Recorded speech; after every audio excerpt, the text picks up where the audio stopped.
Почитувани граѓани, почитувани медиуми.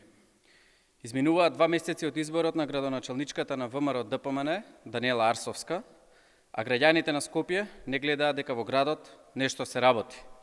Напротив, гледаат само поништување на значајни проекти, неспособност, погрешни одлуки. Гледаат дека нема бесплатен јавен превоз, нема инвестиции во животната средина.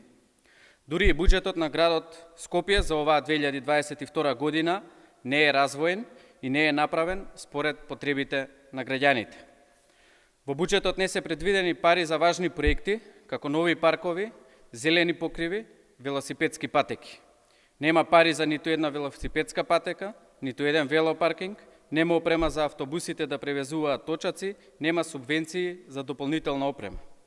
Наместо за зеленило и заштита на животната средина, наместо во капитални проекти, Арсовска парите на скопјани ги планира за вдомување на партиските кадри на ВМРО ДПМН. Дали во буџетот има пари за коалицијските партнери на Даниела Арсовска и ВМРО ДПМН? Дали фирмата на кандидатот за градоначалник Петар Георгиевски Камиказа, КЛС, била ангажирана околу озвучувањето на новогодишната прослава на градскиот плоштад?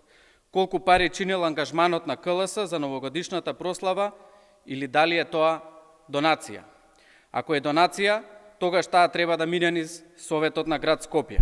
Ако се работи за спонзорство, тогаш треба да има договор за спонзорство. Даниела Арсовска им должи одговори на скопјани на овие прашања. Ви благодарам.